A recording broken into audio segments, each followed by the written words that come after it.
합판 작업은 다 끝났고요.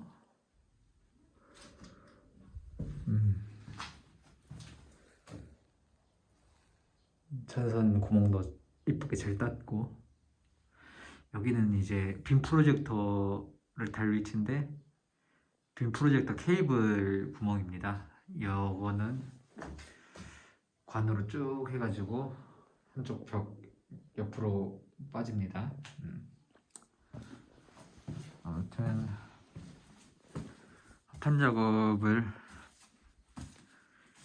다 끝냈어요. 여기까지. 판이 면적이 넓어서 이게 재단을 많이 안 해도 돼가지고 상당히 빨리 끝났습니다. 이 작업 자체는. 이게 무게도 얼마 안 해가지고, 근데 붙일 때게 좀 빡세긴 했어요. 이게 낭창낭창 거려가지고 넓은 거 한 장이 6kg 정도 하는데, 이게 혼자서 작업을 할 때는 이게 폼본드를 바르고 벽에 천장에다 붙이는데, 폼본드가 잡착 본드 성분이 있는 폼인데 엄청 빨리 굳어요. 이게 계속 안 굳고 있다가 가사 상태에 있다가 이제 굳기 시작하면 순식간에 굳어버리기 때문에, 순간 접착제처럼 붙일 때 이게 조금 얼타면은 바로 굳어버려가지고 다시 다 떼고 다시 해야 합니다. 그래가지고 혼자서 천장 작업할 때는 상당히 빡셌어요. 이게 매형이 어느 정도 좀 도와주긴 했는데, 퇴근길에 들렸는데 마침 제가 합판 작업 중이어서 한 5장 정도는 매형이 도와줬는데, 나머지는 제가 다 했거든요, 혼자서. 되게 진짜 끝까지 연병을 하면서 붙였습니다. 예. 연병을 했다, 이게 딱 맞는 말일 것 같네요. 혼자서 그 작업 영상은 좀 찍어둘 걸 좀 후회되네요. 나중에 막 보면 재밌어질 건데. 아무튼 이제 할 작업은 바닥 단차 맞추기 작업입니다. 보면 이런데 단차가 나 있어가지고 바닥에다가 이제 단열재를 깔고 합판을 올려야 하는데, 이렇게 단차가 나 있으면은 그 작업이 안 되겠죠. 바닥도 울퉁불퉁해지고. 이런 단차를 다 이제 메우는 작업을 해야 하는데, 보통 단차 맞출 때 가장 좋은 방법은 방통 미장을 하는 거예요. 방통 미장은 방바닥 통미장의 줄임말입니다.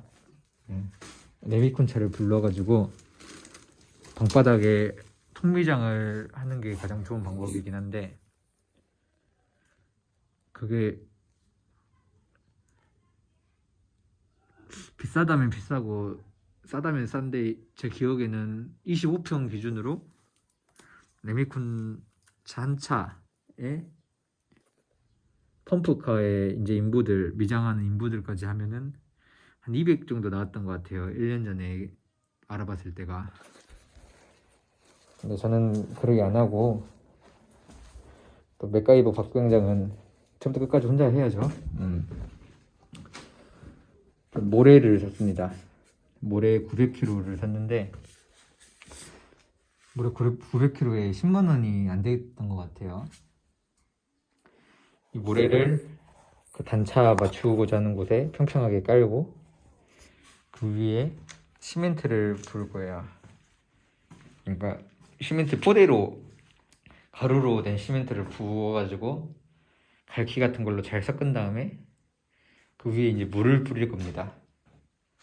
그러면은 아래쪽은 이제 모래로 채워져 있고, 이쪽은 시멘트와 모래가 섞인 레미탈이죠. 예, 레미탈이 어느 정도 두께로 굳어 있는 그런 형상이 되겠죠. 물론 방통 미장을 하는 게 훨씬 더 강도가 높겠죠. 아래 모래로 채워져 있고 위에만 공구리가 되어 있는 이제 그런 방법보다는 방통 미장이 강도는 더 높겠지만, 근데 일반 가정집에서는 어차피 하중이나 충격이 많이 안 가기 때문에 진동도 많이 없고, 그리고 제가 위에 딱 합판을 얹을 거기 때문에 이제 하중도 분산 하중으로 들어갑니다. 그러니까 이런 모래로 작업을 하는 것도 충분히 튼튼할 거다. 예, 그렇게 판단이 돼서 모래 작업을 한번 해보려고 합니다. 또 이 모래로 작업하는 게 제가 혼자서 오롯이 혼자서 할 수 있는 방법이다 또 판단이 돼가지고, 예, 이제 모래 작업 한번 들어가 봐야죠.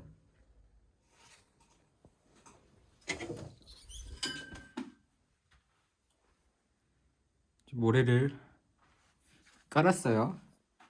여기가 이제 난방관 들어오는 구역. 이쪽이 거의 한 평균적으로 4cm 정도? 예, 4cm 정도로 깔았고, 이제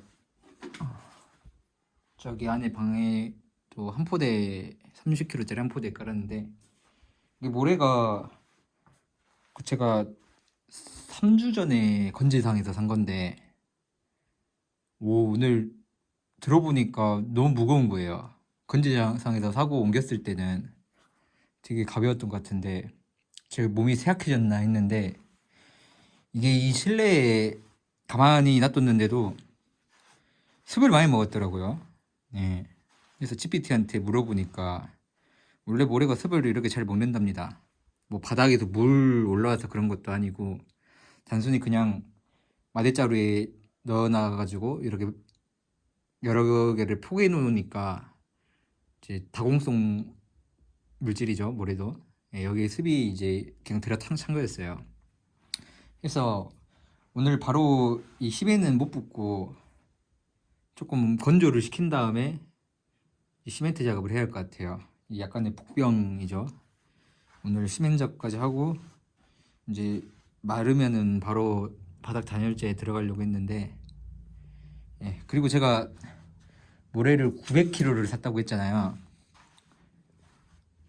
이 900kg라는 게 어떻게 나왔냐면, 그 건재상 분도 제가 이제 이 모래를 투포할 만한 이 규모를 말씀드렸는데 거기에 대해서는 잘 모른다고 하더라고요. 단순히 본인은 물건만 팔 뿐 이런 것들은 모른다 해서 이제 유튜브에 모래의 밀도를 검색해가지고 이제 계산을 때려서 900kg 좀 넉넉하게 샀어요. 이제 부족한 것보다 남는 게 나을 것 같아서. 그래서 이제 900kg짜리 모래를 샀는데 거의 절반이 남았습니다. 예. 이유가 뭐였냐면, 그때는 제가 그 면적 곱하기 높이를 넉넉하게 5cm로 잡았는데 5cm가 안 돼요. 예. 평균 4cm를 했는데 그것도 안 됩니다. 평균적으로 한 2cm? 가장 깊은 곳이 5cm고 가장 얇은 곳은 이제 거의 1cm도 안 되는데, 일단 저도 이제 정확히 이제 어떻게 알겠습니까? 사람 눈대중이라는 게 그 표면에서 얼마나 꺼졌는지를 이 면을 한 번에 파악하기 힘들어요. 예. 아무튼 좀 넉넉하게 산다는 게 거의 2배를 사버려가지고 남는 포대가 14포대인가 남았거든요. 15포대? 이거 이제 짐이죠, 짐. 그래서 이거 어떻게 하나 당근에다가 한번 나오는 올려보니까 모래가 이렇게 인기가 많은지 몰랐습니다. 예. 3분 만에 바로 연락 와가지고 15분 만에 가져갔어요. 15분 만에 같이 12포대 나눴는데, 그분한테는 이제 뭐 할 때 쓰냐고 물어보니까 식물 뭐 재배하는데 화분에다가 쓴다고 하시더라고요. 역시 그 식물 마니아들 열정이 대단합니다.